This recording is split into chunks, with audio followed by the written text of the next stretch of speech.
Hi guys, let's do react for the State of the Union.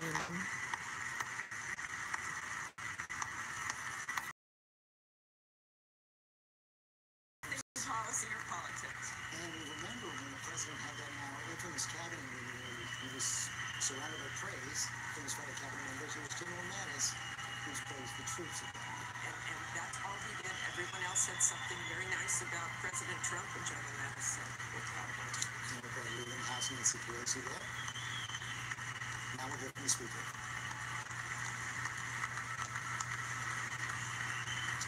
Attorney General Jeff Sessions.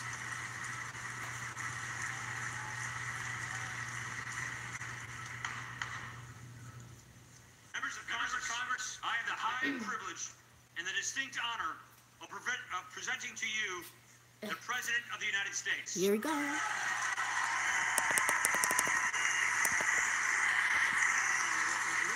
contributor, former governor of New Jersey, friend and advisor to President Chris Christie. One thing the president won't mention tonight, something that's hung over his head for much of this last year, the Russian investigation, Special Counsel Robert Mueller. No, he won't, George. And I think that's good for the country and good for the president. It aggravates him, it angers him, and that's not the president we need to see tonight. The president we need to see tonight is the one who spoke to us on election night of 2016.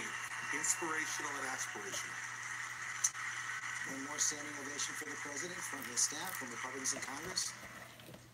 Mr. Speaker, Mr. Vice President, members of Congress, the First Lady of the United States, and my fellow Americans.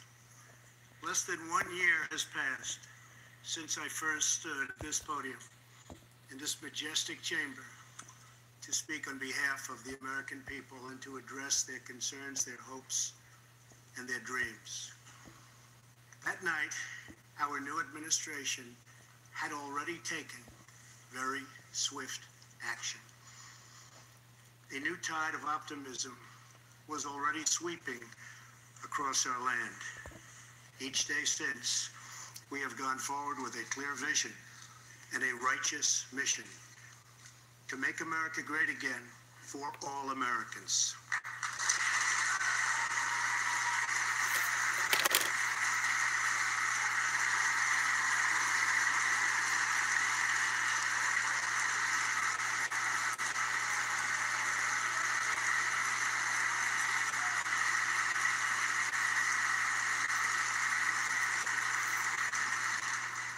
Over the last year, we have made incredible progress and achieved extraordinary success. We have faced challenges we expected and others we could never have imagined. We have shared in the heights of victory and the pains of hardship. We have endured floods and fires and storms. But through it all, we have seen the beauty of America's soul and the steel in America's spine. Each test has forged new American heroes to remind us who we are and show us what we can be. We saw the volunteers of the Cajun Navy racing to the rescue with their fishing boats to save people in the aftermath of a totally devastating hurricane. We saw strangers shielding strangers from a hail of gunfire on the Las Vegas Strip. We heard tales of Americans like Coast Guard Petty Officer Ashley Leopard, who is here tonight in the gallery with Melania.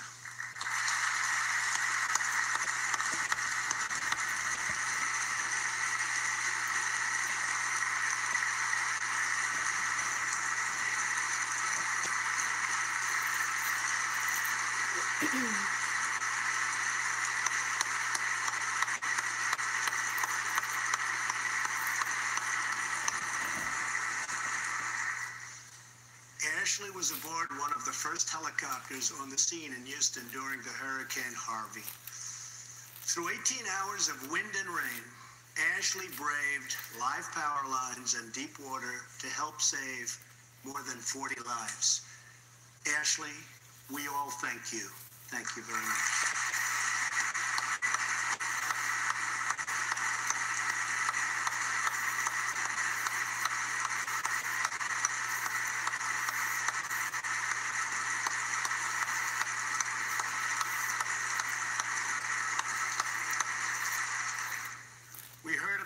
Americans like firefighter David Dahlberg.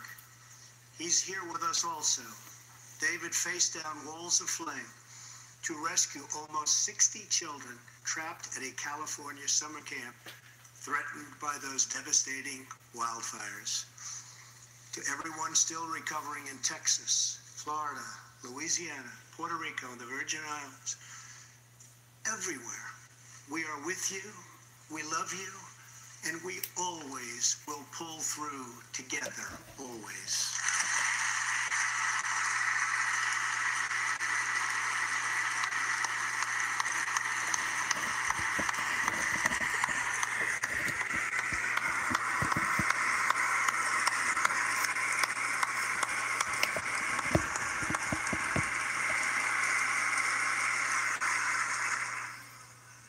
Thank you to David and the brave people of California. Thank you very much, David. Great job. We're incredibly grateful for the heroic efforts, the Alexandria Police, and the doctors, nurses, and paramedics who saved his life and the lives of many others, some in this room. In the aftermath, yes.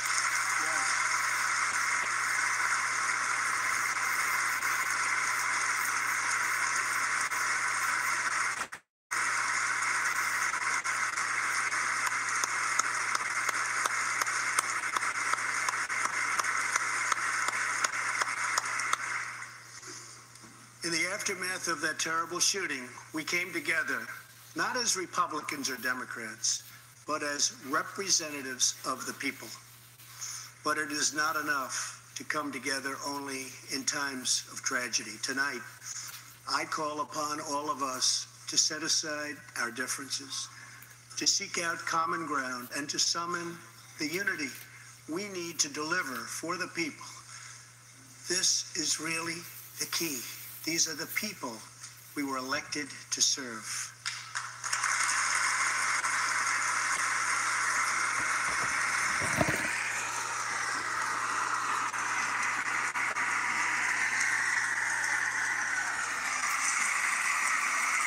Why do they always have to stand every like 2 seconds?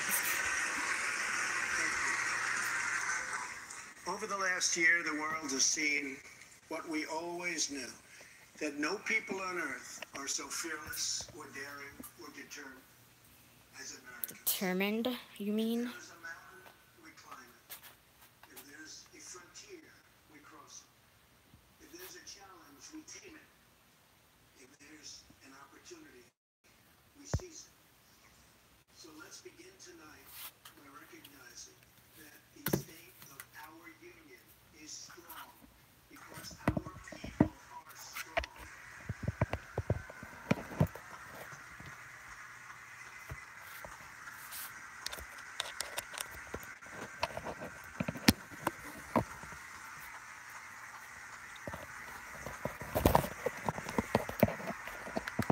And together we are building a safe, strong, and proud America. Since the election, we have created 2.4 million new jobs, including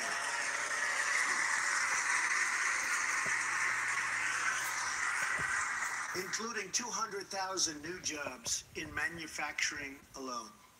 Tremendous number.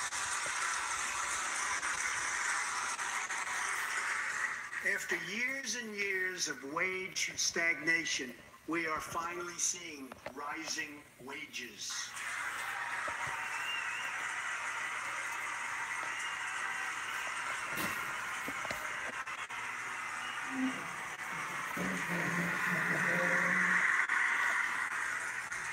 Unemployment claims have hit a 45-year low.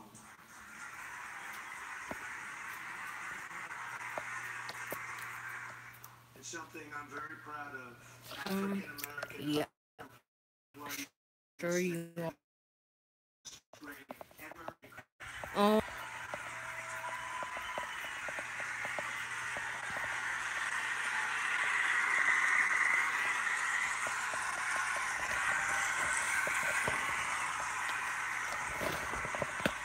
and Hispanic American unemployment has also reached the lowest levels in history.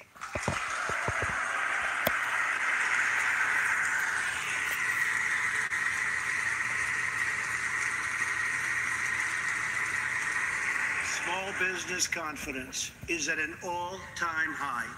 The stock market has smashed one record after another, gaining $8 trillion and more in value in just this short period of time. The great news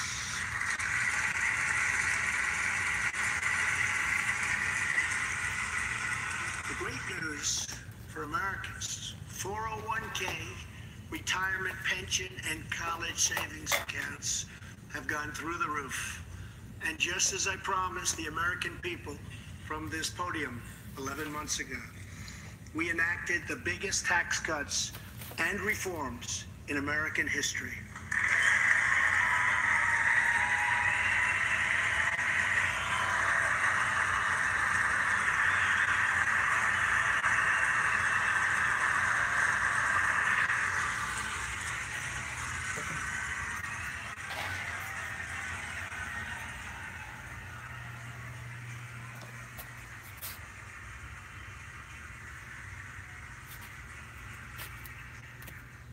Massive tax cuts provide tremendous relief for the middle class and small business. To lower tax rates for hardworking Americans, we nearly doubled the standard deduction for everyone.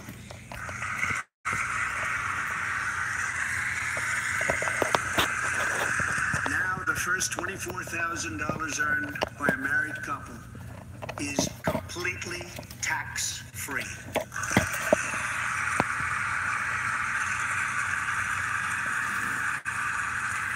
We also doubled the child tax credit.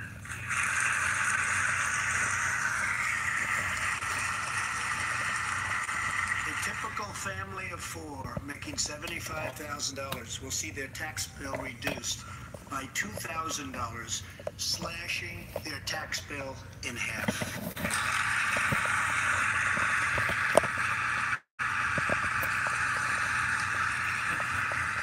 In April, this will be the last time you will ever file under the old and very broken system, and millions of Americans will have more take-home pay starting next month, a lot more.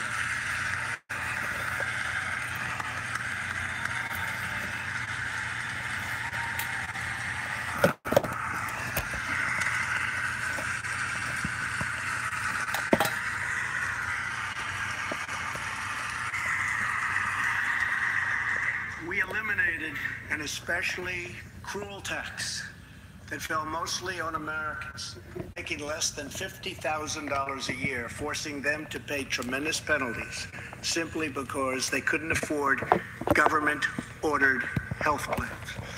We repealed the core of the disastrous Obamacare. The individual mandate is now gone. Seriously? Okay, the mandate part was stupid, but, he's done. So far, I haven't overreacted yet, so. We slashed the business tax rate from 35% all the way down to 21%, so American companies can compete and win against anyone else, anywhere in the world.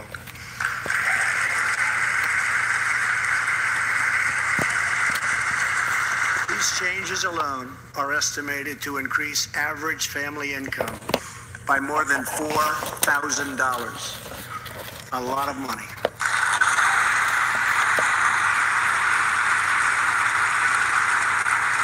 Small businesses have also received a massive tax cut and can now deduct 20% of their business income.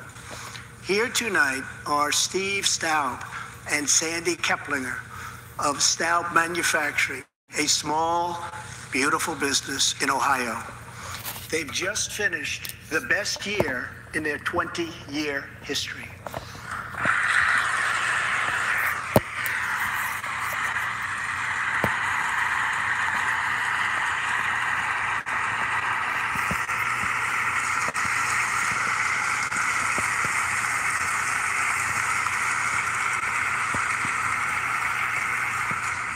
Because of tax reform, they are handing out raises, hiring an additional 14 people, and expanding into the building next door. Good feeling.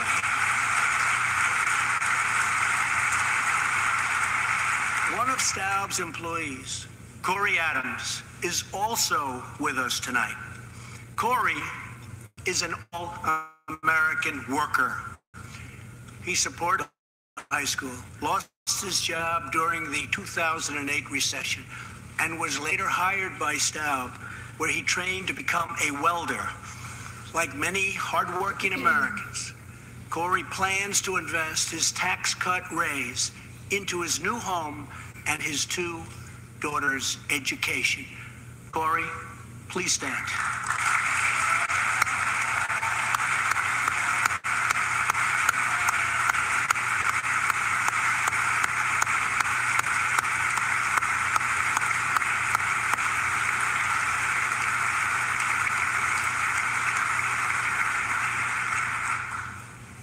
And he's a great welder.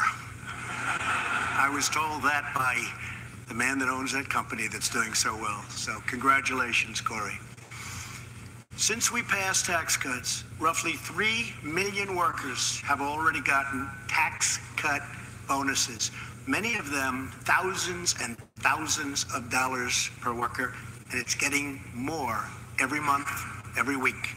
Apple has just announced it plans to invest a total of $350 billion in America and hire another 20,000 workers. I love Apple.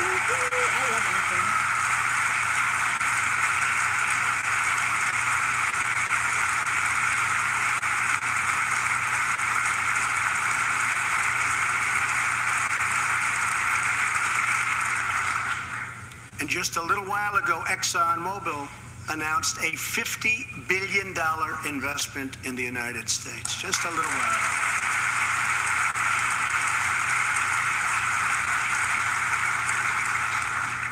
This, in fact, is our new American moment.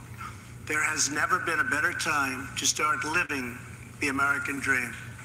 So to every citizen watching at home tonight, no matter where you've been or where you've come from, this is your time.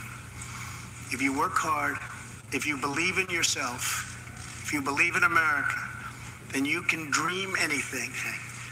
And together, we can achieve absolutely anything.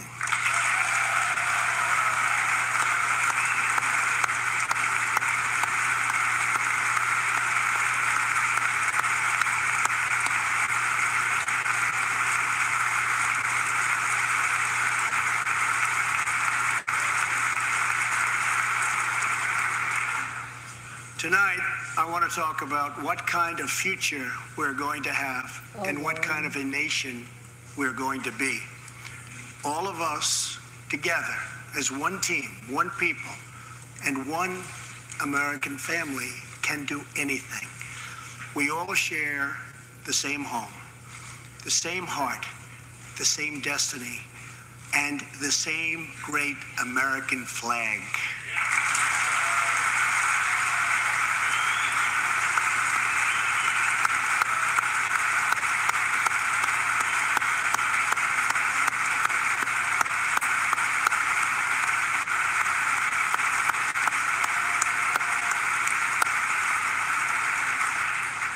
Together, we are rediscovering the American way. In America, we know that faith and family, not government and bureaucracy, are the center of American life. The motto is, "In God we trust."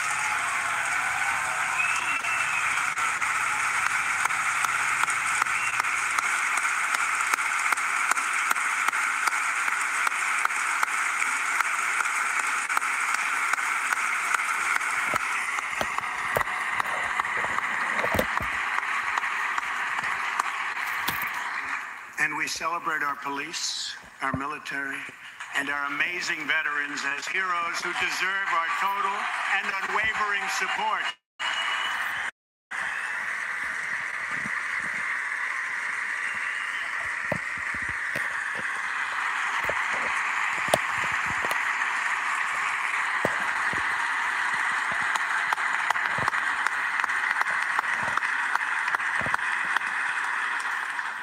Here tonight is Preston Sharp, a 12-year-old boy from Redding, California, who noticed that veterans' graves marked with flags on Veterans Day.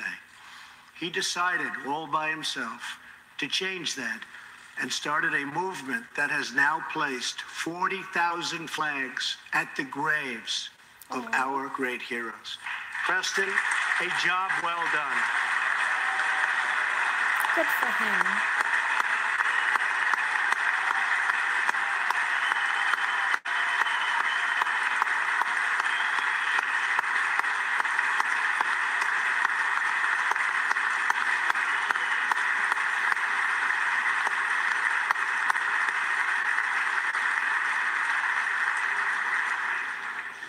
Young patriots like Preston teach all of us about our civic duty as Americans.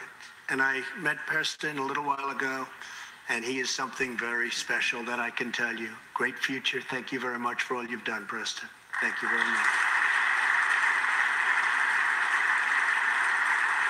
Preston's reverence for those who have served our nation reminds us of why we salute our flag, why we put our hands on our hearts for the Pledge of Allegiance, and why we proudly stand for the national anthem.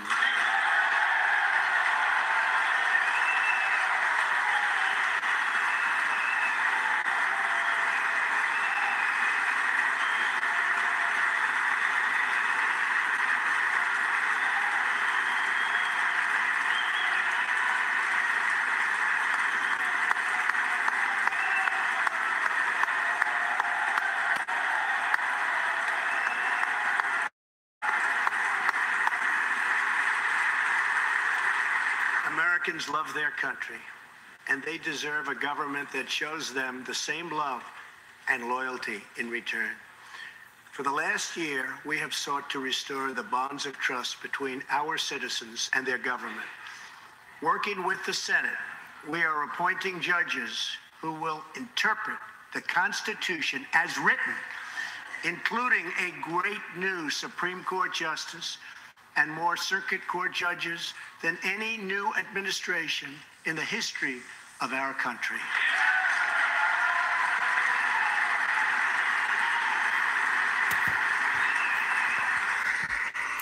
That one judge looks like really angry, trying to show it. We are totally defending our Second Amendment and have taken historic actions to protect religious liberty.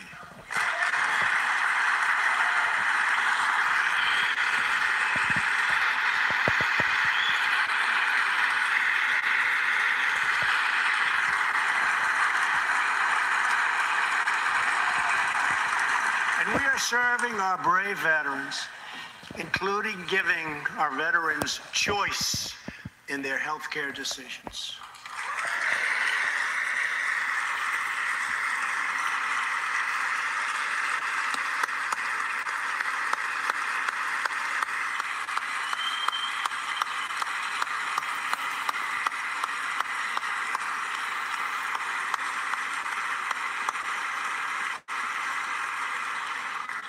Last year, Congress also passed, and I signed, the landmark VA Accountability Act.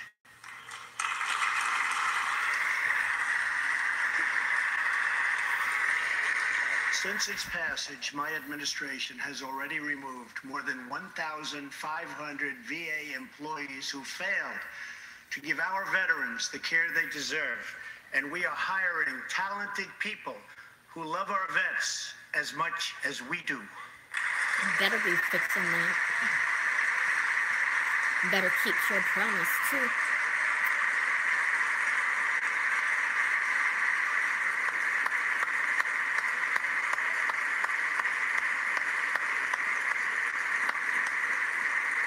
And I will not stop until our veterans are properly taken care of, which has been my promise to them from the very beginning of this great journey.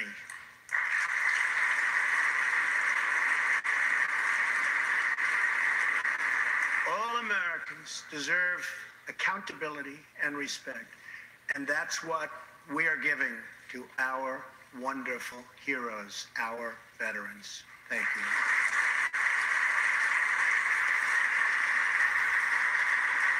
So tonight I call on Congress to empower every cabinet secretary with the authority to reward good workers and to remove federal employees who undermine the public trust or fail the American people.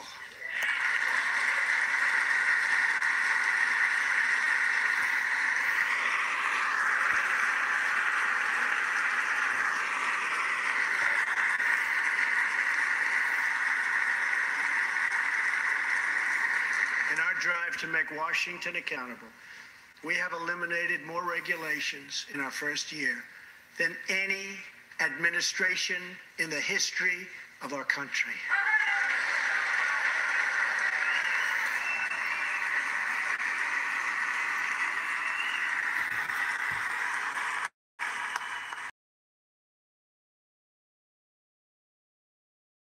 Tweeted, We have Make ended America Stop clapping war directly on into the American mic energy, again. and we have That's ended funny. the war on beautiful.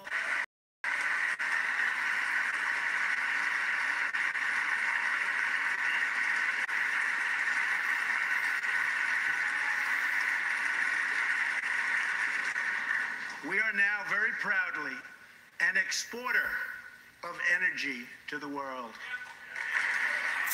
I thought he was going In to. Detroit, I halted never government mind. mandates that crippled America's great, beautiful auto workers. That we can get Motor City revving its engines again, and that's what's happening.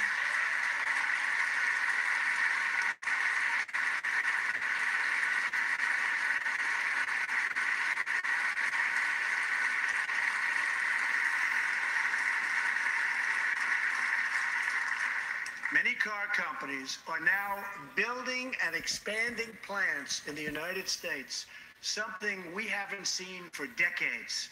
Chrysler is moving a major plant from Mexico to Michigan.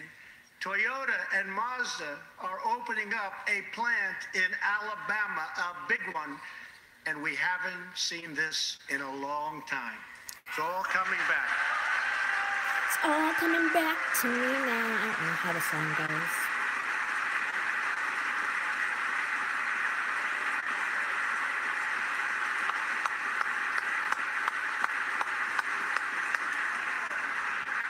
Very soon, auto plants and other plants will be opening up Ron all Paul over looks, our country. I mean, This is all whatever his news name is, Americans looks like a, are totally unaccustomed to hearing. I don't even know what the For word many is. years, companies and jobs were only leaving us. But now they are roaring back. They're coming back. They want to be where the action is. They want to be in the United States of America. That's where they want to be.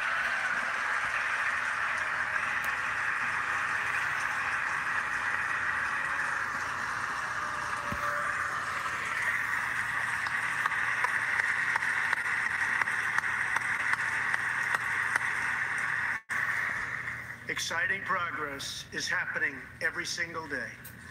To speed access to breakthrough cures and affordable generic drugs, last year, the FDA approved more new and generic drugs and medical devices than ever before in our country's history.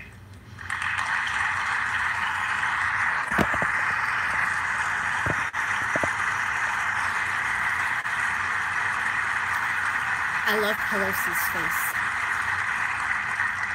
We also believe that patients with terminal conditions, terminal illness, should have access to experimental treatment immediately that could potentially save their lives.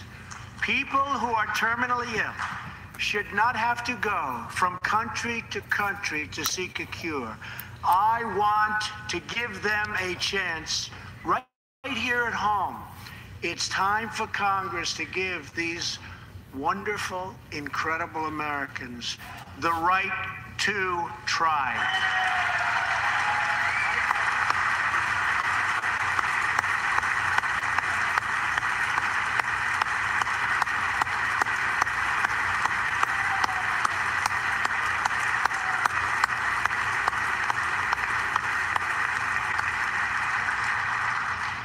One of my greatest priorities is to reduce the price of prescription drugs.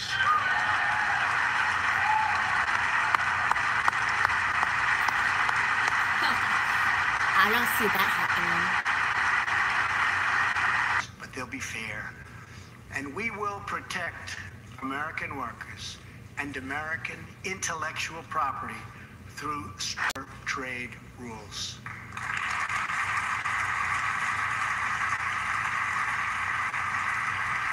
As we rebuild our industries, it is also time to rebuild our crumbling infrastructure.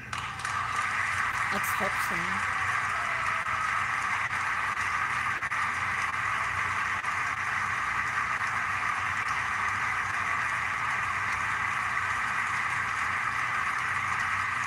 Take 10 years just to get a minor permit approved for the building of a simple road.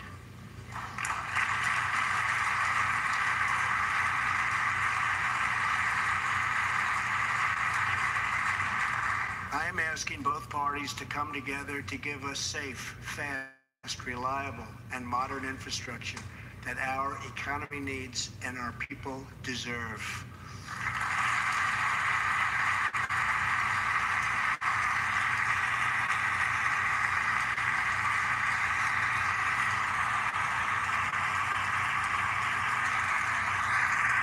Tonight, I'm calling on Congress to produce a bill that generates at least $1.5 trillion for the new infrastructure investment that our country so desperately needs.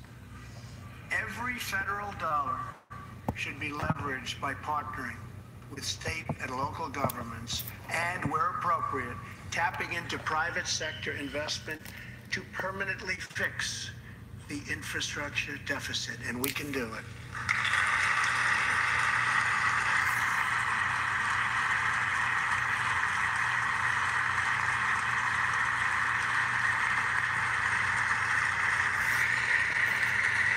Any bill must also streamline the permitting and approval process, getting it down to no more than 2 years and perhaps even 1. Together, we can reclaim our great building heritage.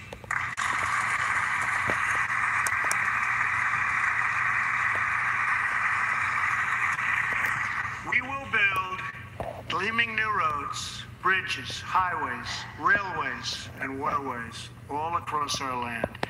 And we will do it with American heart, American hands, and American grit. Let's just hope so.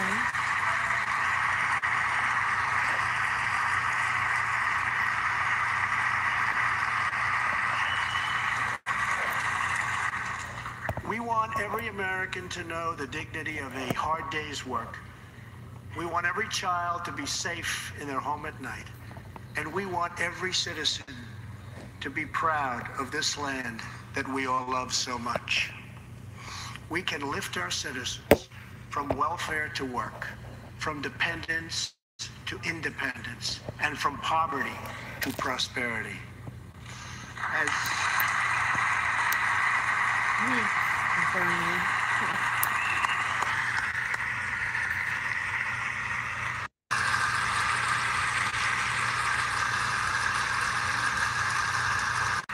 As tax cuts create new jobs, let's invest in workforce development and let's invest in job training, which we need so badly.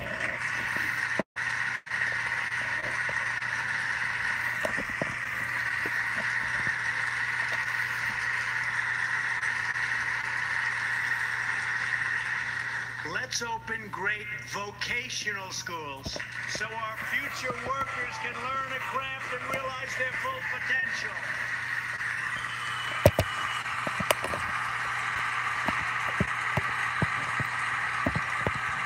And working families by supporting paid family leave.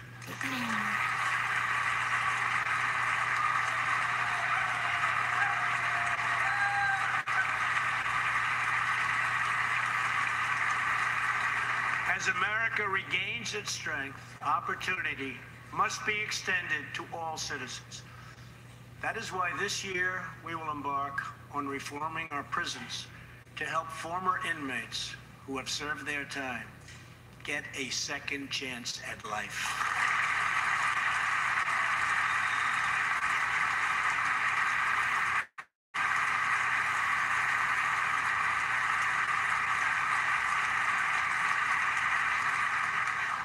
Struggling communities, especially immigrant communities, will also be helped by immigration policies that focus on the best interests of American workers and American families.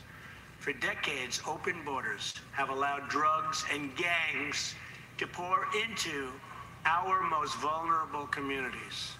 They've allowed millions of low-wage workers to compete for jobs and wages against the poorest Americans. Most tragically, they have caused the loss of many innocent lives. Here tonight are two fathers and two mothers, Evelyn Rodriguez, Freddie Cuevas, Elizabeth Alvarado, and Robert Mickens. Their two teenage daughters, Kayla Cuevas and Nisa Mickens, were close friends on Long Island.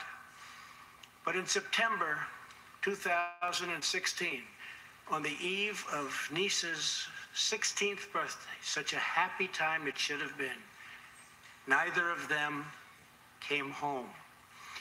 These two precious girls were brutally murdered while walking together in their hometown. 6 members of the savage MS-13 gang have been charged with Kayla and Nisa's murders. Many of these gang members took advantage of entering the country as illegal, unaccompanied alien minors and wound up in Kayla and Nisa's high school. Evelyn, Elizabeth, Freddie, and Robert, tonight everyone in this chamber is praying for you. Everyone in America is grieving for you. Please stand. Thank you very much.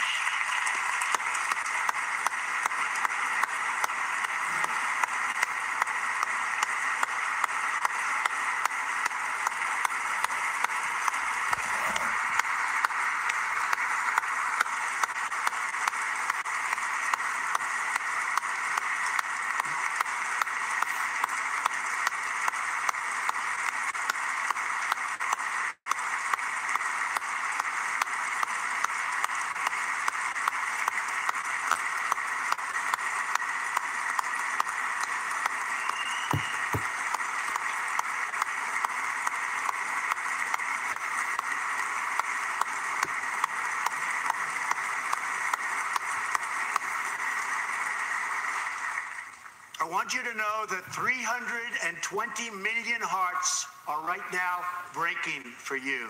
We love you. Thank you.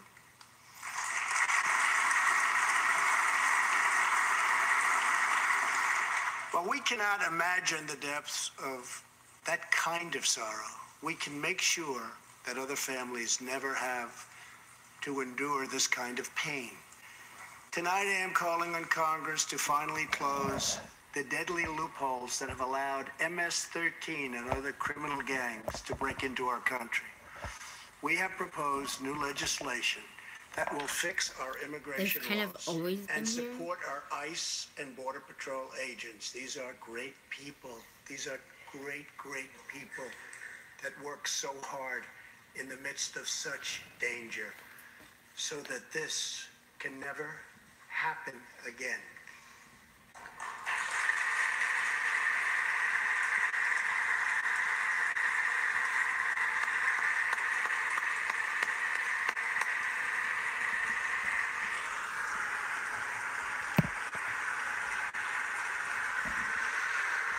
The United States is a compassionate nation.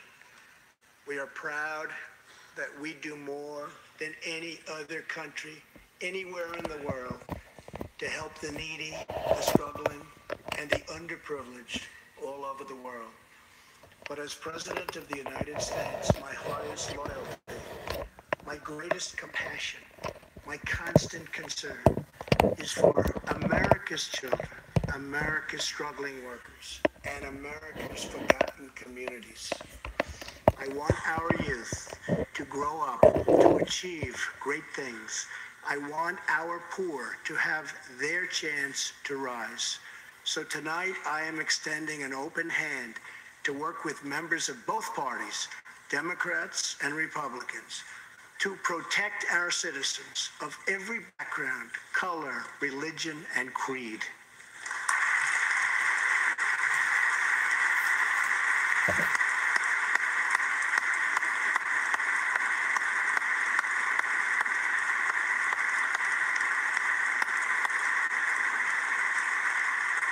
My duty, and the sacred duty of every elected official in this chamber, is to defend Americans, to protect their safety, their families, their communities, and their right to the American dream.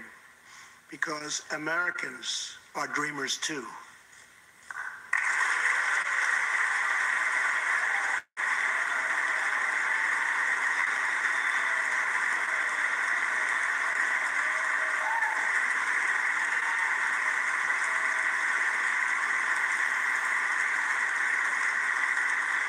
Here tonight is one leader in the effort to defend our country, Homeland Security Investigation Special Agent Celestino Martinez. He goes by DJ and CJ. He said, call me either one. So we'll call you CJ. Sir, 15 years in the Air Force before becoming an ICE agent and spending the last 15 years fighting gang violence and getting dangerous criminals off of our streets. Tough job. At one point, MS-13 leaders ordered CJ's murder, and they wanted it to happen quickly. But he did not cave to threats or to fear. Last May, he commanded an operation to track down gang members on Long Island. His team has arrested nearly 400, including more than 220 MS-13 gang members. And I have to tell you, what the Border Patrol and ICE have done, we have sent thousands and thousands and thousands of MS-13 horrible people out of this country or into our prisons. So I just want to congratulate you, CJ. You're a brave guy. Thank you very much.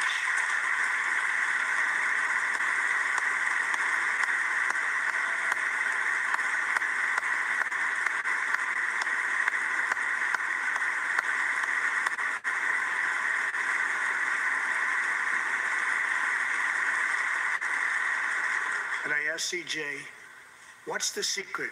He said, we're just tougher than they are. And I like that answer.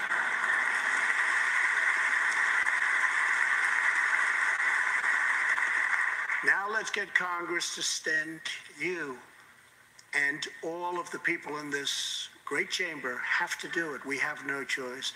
CJ, we're going to send you reinforcements, and we're going to send them to you quickly. It's what you need.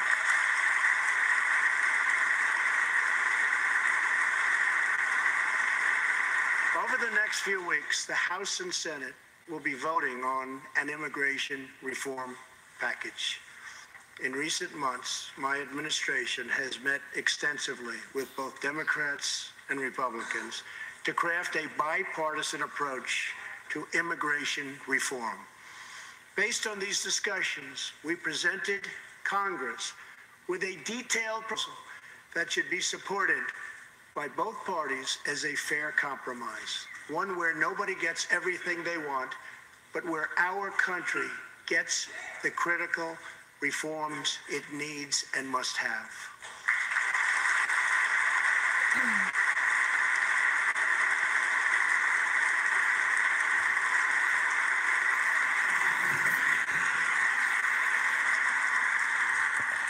Here are the 4 pillars of our plan. The first pillar of our framework generously offers a path to citizenship for 1.8 million illegal immigrants who were brought here by their parents at a young age. That covers almost 3 times more people than the previous administration covered.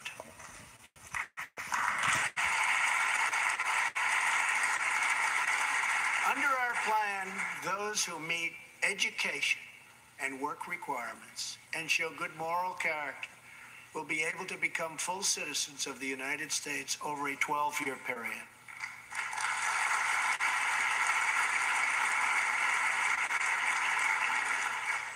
The second pillar fully secures the border.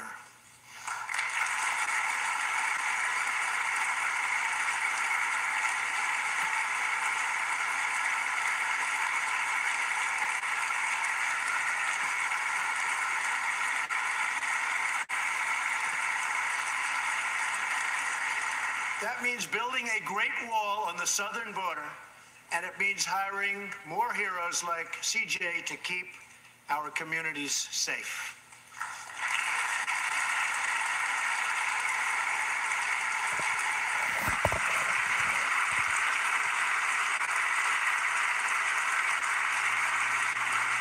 Crucially, our plan closes the terrible loopholes exploited by criminals and terrorists to enter our country, and it finally ends the horrible and dangerous practice, catch and release.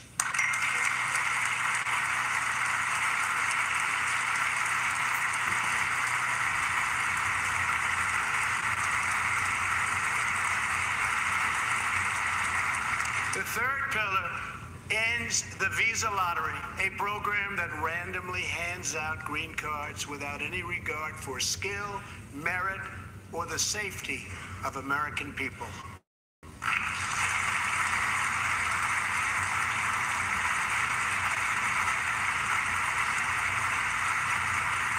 The Dems are irritated as It's all time get to out. begin moving toward a merit-based immigration system, one that admits people who are skilled, who want to work, who will contribute to our society, and who will love and respect our country.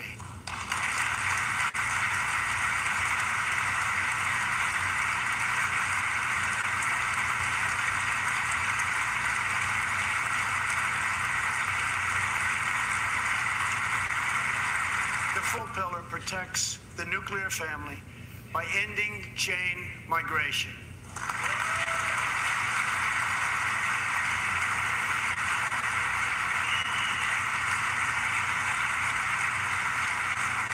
Under the current broken system, a single immigrant can bring in virtually unlimited numbers of distant relatives. Under our plan, we focus on the immediate family by limiting sponsorships to spouses and minor children.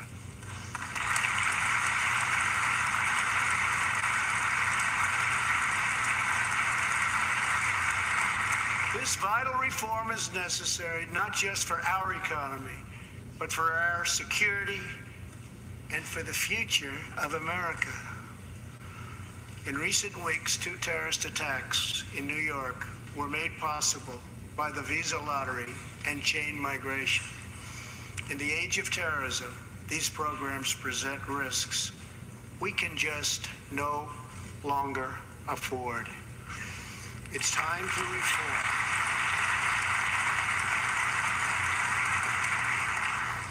These outdated immigration rules and finally bring our immigration system into the 21st century.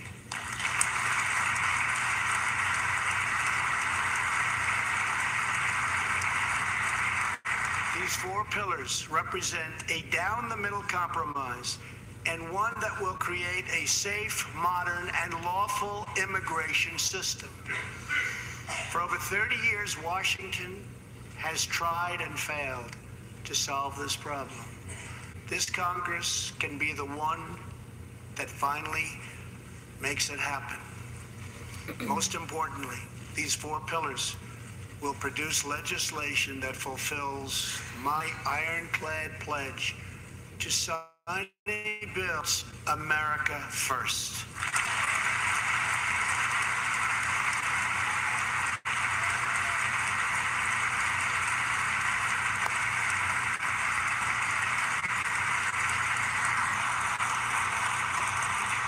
So let's come together, set politics aside, and finally get the job done.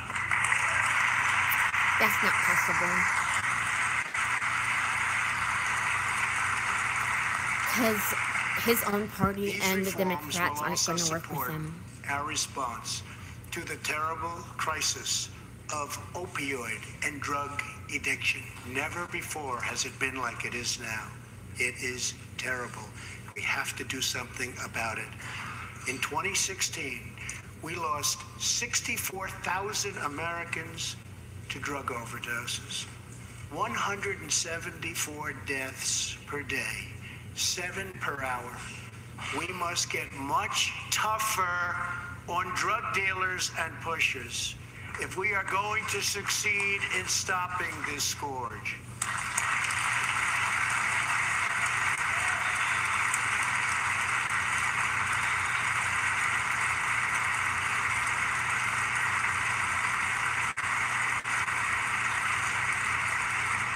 My administration is committed to fighting the drug epidemic and helping get treatment for those in need, for those who have been so terribly hurt. The struggle will be long and it will be difficult, but as Americans always do, in the end, we will succeed, we will prevail.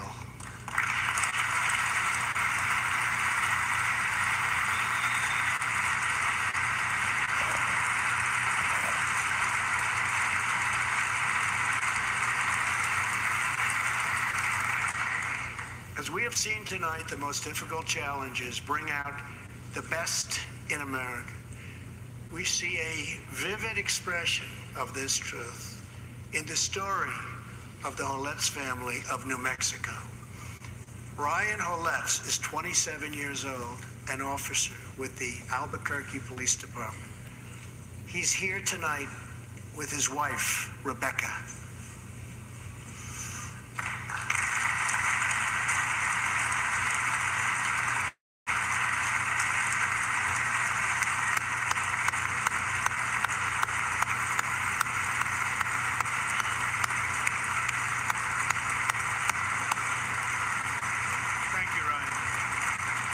Last year, Ryan was on duty when he saw a pregnant, homeless woman preparing to inject heroin.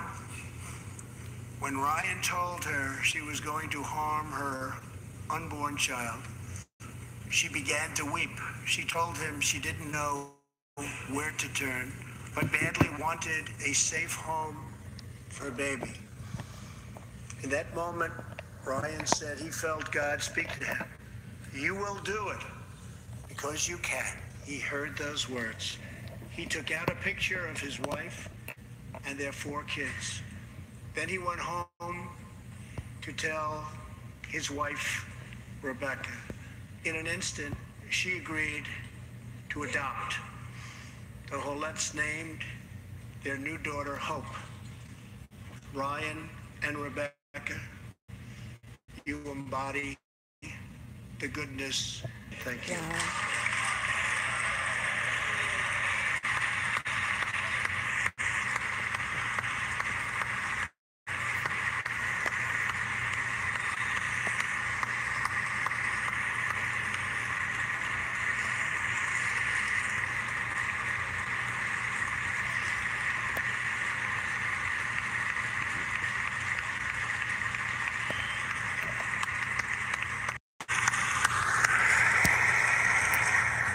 Thank you, Ryan and Rebecca.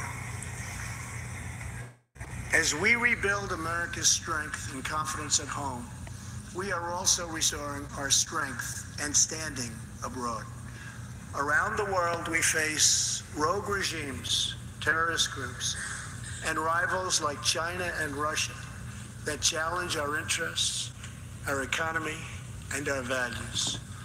In confronting these horrible dangers, We know that weakness is the surest path to conflict, and unmatched power is the surest means to our true and great defense. For this reason, I am asking Congress to end the dangerous defense sequester and fully fund our great military.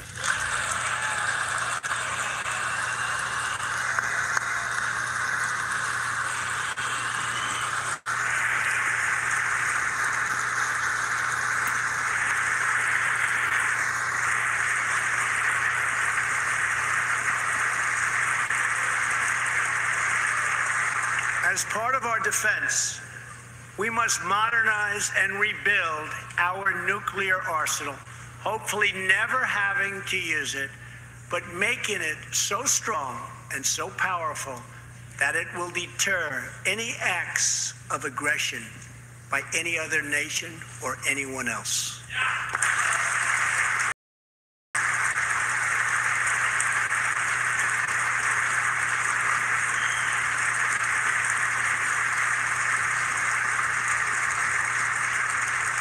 Perhaps someday in the future there will be a magical moment when the countries of the world will get together to eliminate their nuclear weapons. Unfortunately, we are not there yet, sadly. Last year, I also pledged that we would work with our allies to extinguish ISIS from the face of the earth. 1 year later, I am proud to report that the coalition to defeat ISIS has liberated very close to 100% of the territory just recently held by these killers in Iraq and in Syria and in other locations as well.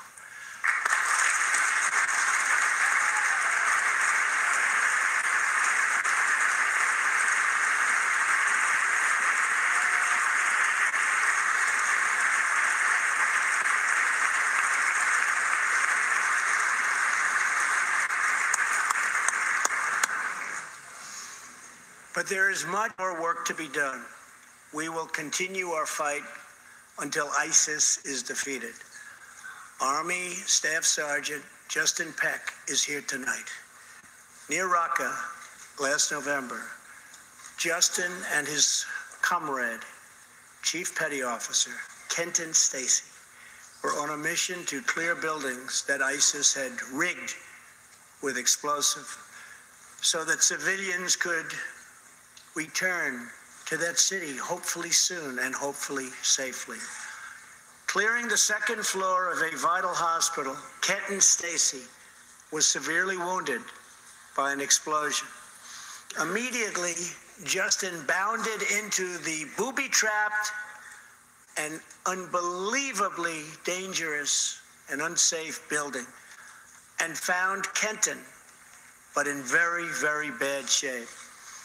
He applied pressure to the wound and inserted a tube to reopen an airway. He then performed CPR for 20 straight minutes during the ground transport and maintained artificial respiration through 2.5 hours and through emergency surgery. Kenton Stacy would have died if it were not for Justin's selfless love for his fellow warrior. Tonight, Kenton is recovering in Texas.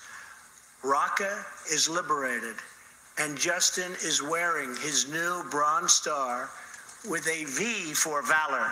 Staff Sergeant Peck, all of America salutes him.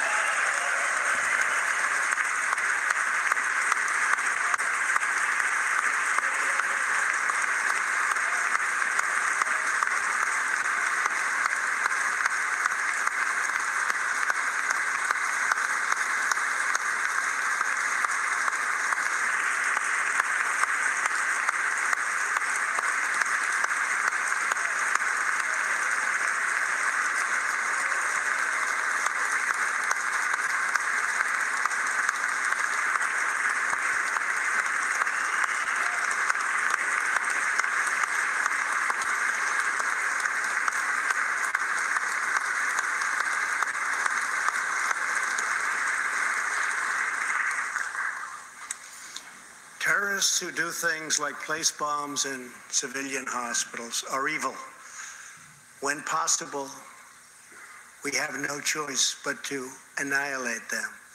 When necessary, we must be able to detain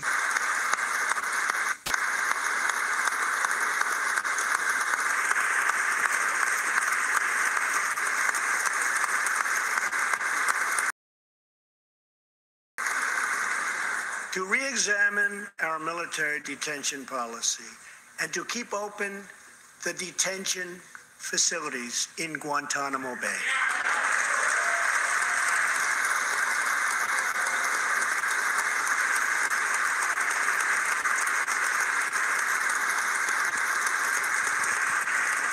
I am asking Congress to ensure shortly afterwards, dozens of against America's sovereign right to make this decision. In 2016, American taxpayers generously sent those same countries more than $20 billion in aid. That is why tonight I am asking Congress to pass legislation to help ensure American foreign assistance dollars always serve American interests and only go to friends of America, not enemies of America.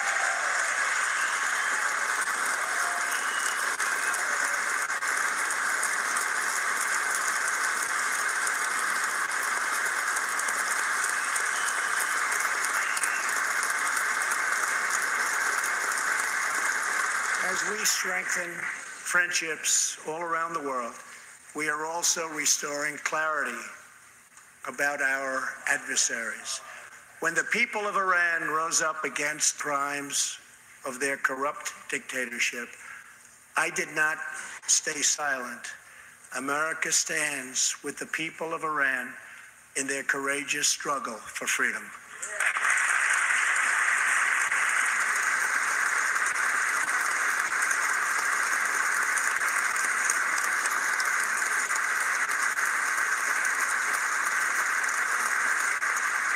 Asking Congress to address the fundamental flaws in the terrible Iran nuclear deal.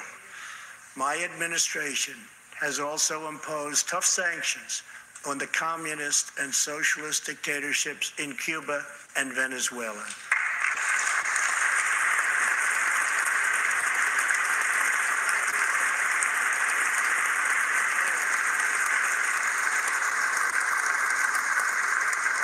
But no regime has oppressed its own citizens more totally or brutally than the cruel dictatorship in North Korea.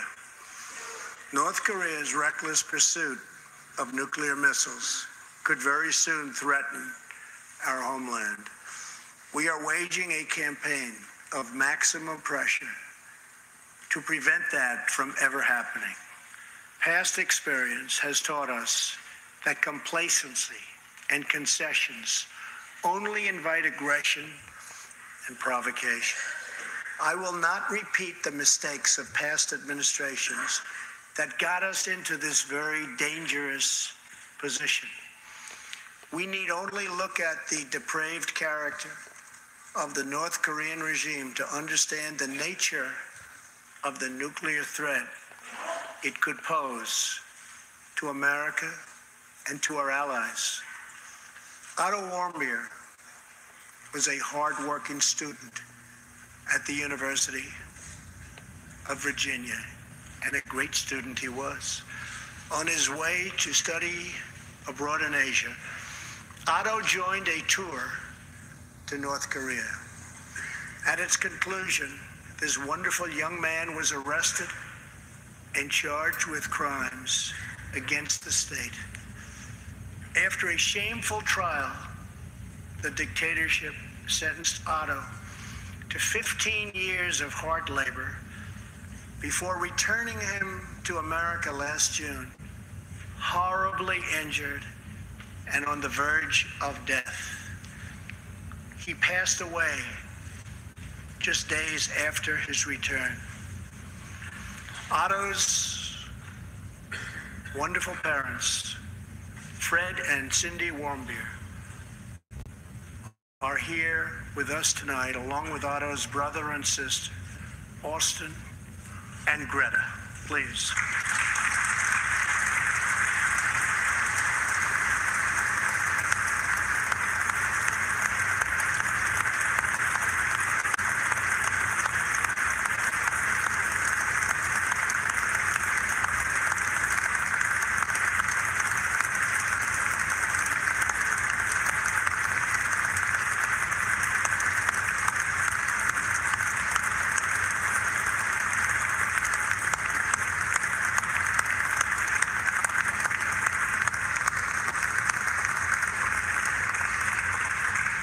Incredible people.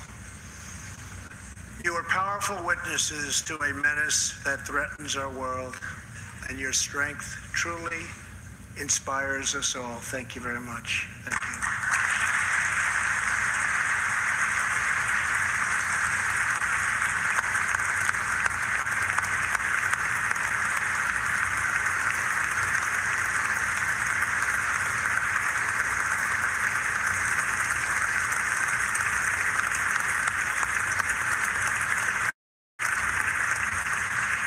Tonight we pledge to honor Otto's memory with total American resolve. Thank you. Finally,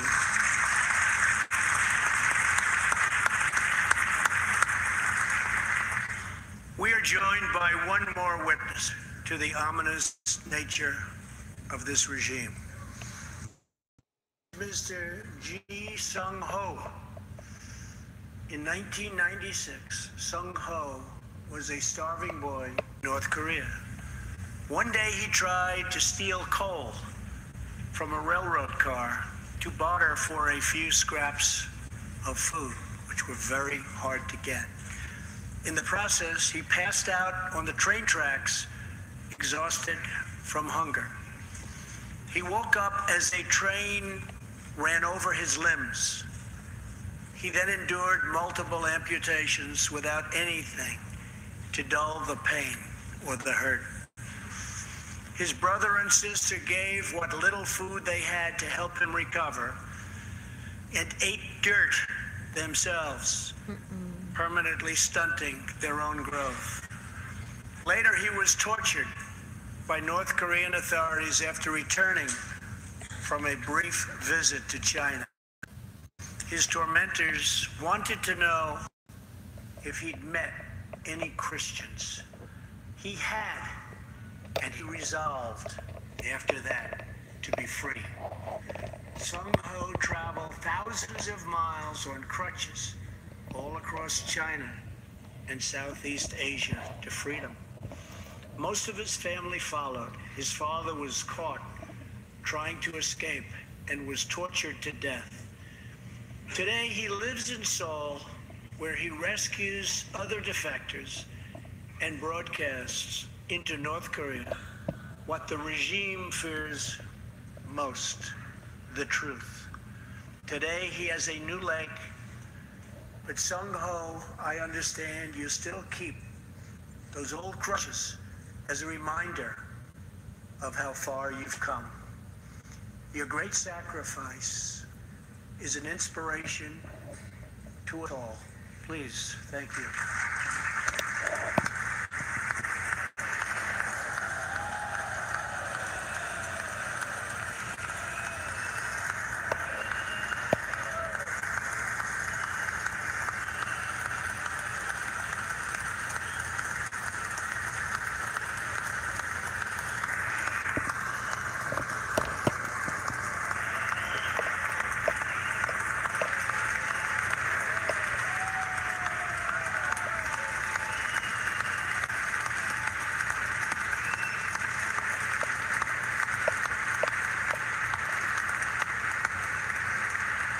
Sung-ho's story is a testament to the yearning of every human soul to live in freedom.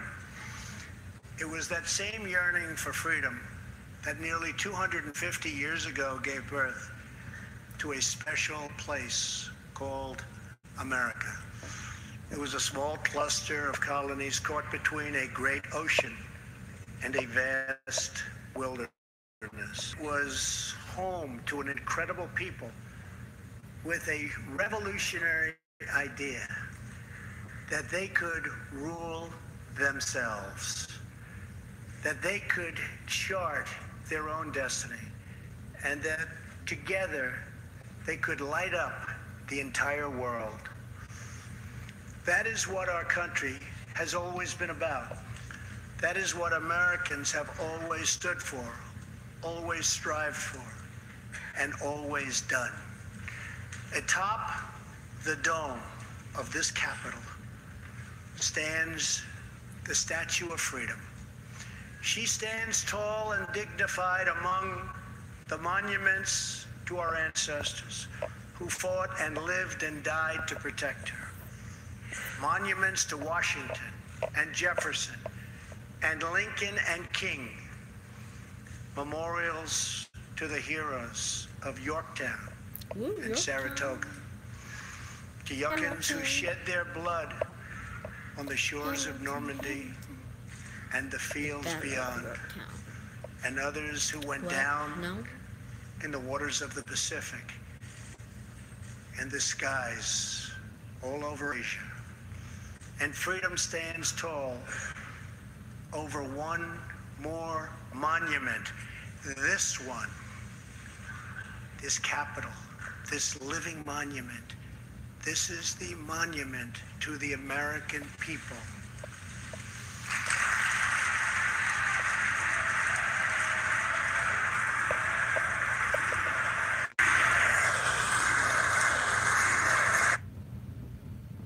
Are you serious?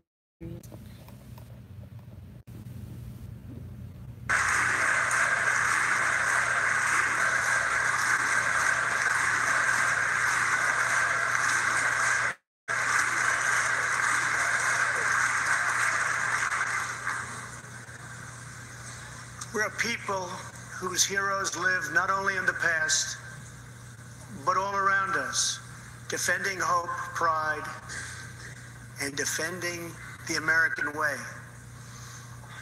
They work in every trade. They sacrifice to raise a family. They care for our children at home. They defend our flag abroad. And they are strong moms and brave kids. They are firefighters and police officers and border agents, medics and Marines. But above all else, they are Americans. And this capital, this city, this nation belongs entirely to them.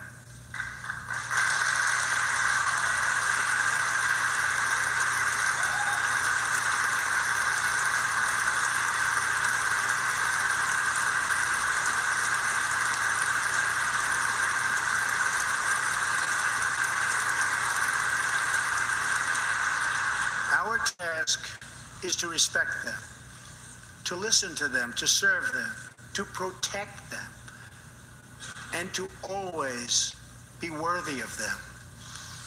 Americans fill the world with art and music. They push the bounds of science and discovery, and they forever remind us of what we should never, ever forget. The people dreamed this country. The people built this country. And it's the people who are making America great again.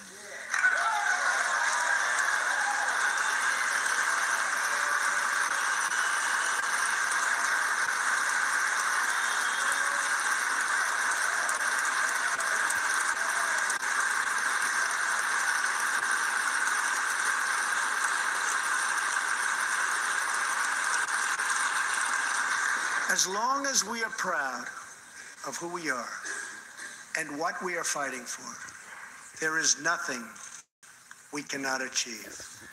As long as we have confidence in our values, faith in our citizens, and trust in our God, we will never fail. Our families will thrive. Our people will prosper. And our nation will forever be safe and strong and proud and mighty and free. Thank you, and God bless America. Good night.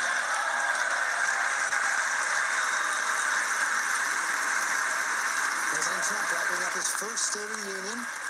It was a long one. Hour and 20 minutes, a little over an hour and 20 minutes. Not the longest ever. Bill Clinton has that record. President repeating some of his signature lines, saying the American people are making America great again. Says the era of economic surrender is over. Says immigration policy that puts America first. Came in this chamber today promising to try to heal the divides in America, bring America together. We're going to find out in the coming days what America thought about that. First, want to go inside the chamber, though, as the president works his way back to John Karl, who was there for it all. One thing's pretty clear, John, he did not unify that chamber tonight. George, I've never seen anything like it. Right now, the Democrats have basically run for the exits. I mean, usually when the president leaves, you still have members applauding. He did not unify this chamber, particularly on the issue of immigration. Not a single Democratic applause on his immigration proposal. Yeah, and Mary Bruce, our senior congressional correspondent, that struck me as well. This is supposed to be the big bipartisan compromise, the president laying out what he called a compromise in the speech. That is not what Democrats heard, and you could hear the audible groans when he was talking about his pillars in the immigration plan. Exactly, George. A fair compromise is how the president may be describing the plan that he's outlined, but that is certainly not how Democrats see it. And even members of the president's own party have objections to this deal. Look, this is the most pressing issue facing Congress right now, and it took the president about 45 minutes to address it. There is a urgent, looming deadline here, and Republicans and Democrats are no closer to solving this. And, George, you have to think about those dozens of dreamers in the audience tonight. What they are thinking as they hear the president talk about this, as they see the divisions there on the floor, concerned that they could face deportation come the beginning of March, and what the dreamers were thinking when they heard the president say that line that will likely be one of the most memorable lines of his speeches when he said, "Americans are dreamers too." Americans are dreamers too. Senior White House correspondent Cecilia Vega. We heard a lot of it. We heard that line. We also heard a lot about the dangers of unenforced borders from the president today. Echoes of his announcement speech back in June of 2015. Exactly. One of the things that he said, though, George, is that that he wants to set the country to set aside our differences, and he wanted to summon unity. And then he went on, as you mentioned, to talk about undocumented immigrants as MS-13 gang members, demonizing them. I think he's going to have a tough sell when he's trying to sell this issue of unity and bringing up this issue of undocumented immigrants as criminals for a lot of people, particularly those dreamers in that room that Mary was saying. And also, again, sort of stoking, I think many would say, racial tensions by bringing up this issue of kneeling during the national anthem. The headline out of the speech for me, George, though, is, of course, that, quote, "Americans are dreamers too." I think many people will see this as clear, concise, and compassionate from this president. And Meghan McCain from The View also joining us tonight. Did you hear any avenues of bipartisan compromise tonight, or was this more the president who is deciding to stick with his base? It was actually surprisingly not as bipartisan as I had anticipated. As Cecilia just said, talking about kneeling or standing for the national anthem, his commitment to the Second Amendment, emphasizing "in God we trust." Those are all things that will certainly make his base happy, but not necessarily something I anticipated in this kind of State of the Union speech. Like I said, it was a lot more divisive than I had originally anticipated, but I'm sure conservatives will be very happy tonight. Matthew Downs, did the president deliver what he talked to you about earlier today? Well, what I was thinking as I was listening to the speech is if the president met with me after the speech, I would say to him, well, that was how not to give a unifying speech. So let's go back and give the unifying speech.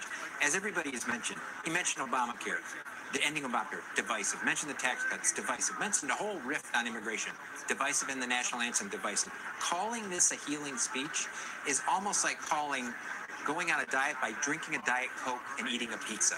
That's as much of a healing speech this was. David, the president sounded like he meant it when he said it. He really did. And, you know, to make him a point, it'll make conservatives happy. But I was thinking about all the voters, George, that we just talked in Pennsylvania, in Michigan, in Wisconsin. We went in particular to districts where it was less than 1% the difference between Donald Trump and Hillary Clinton. And then when we were at that lunch today at the White House, and I asked him, what will he say to the people who are still not convinced he hasn't brought any more people into the fray in many of the places that we talked to them? And he said, I would consider it a great achievement if we could make our country united. That's what he told us today, if I could unite this country. But as you could see in that chamber tonight, Democrats rarely standing, and certainly not on any of the policy proposals, not even on infrastructure, George, which is something the Democrats have talked long about as well. Martha Raddatz, he did try to get bipartisan support for his national security policies, for supporting the troops, I should say. That's an easy one. For supporting the troops. You're going to get applause for that whenever you do it. It was also just a particularly gloomy speech. I mean, he didn't mention the word carnage, but he talked a lot about carnage. It was a sad speech there at the end, and did not unify exactly what everybody is saying about not unifying. The Democrats are there. They represent people in the country who probably feel exactly the way they do. Chris Christie, are we missing something here? Yeah, I think, you know, it was a traditional State of the Union speech, which means it was put together by a whole group of people who everybody wanted to have their little bit in, and I thought it was too long. But in the end, George, I would disagree with Martha and some of the others on this. The Democrats were not standing for anything. Nothing. Even the things that everybody could be unified on, they didn't stand on. The fact of the matter is, they're in 2018 midterm election war footing. Now, the president could have done some things differently, could have shortened it, got a bigger and more unifying theme. But in the end, I don't know if they would have even stood up then. That was a pretty glum-looking group of Democrats all through the evening. Great job, thanks. Cookie Roberts, was that a mistake for the Democrats? Well, they probably should have been somewhat more enthusiastic when the president came in.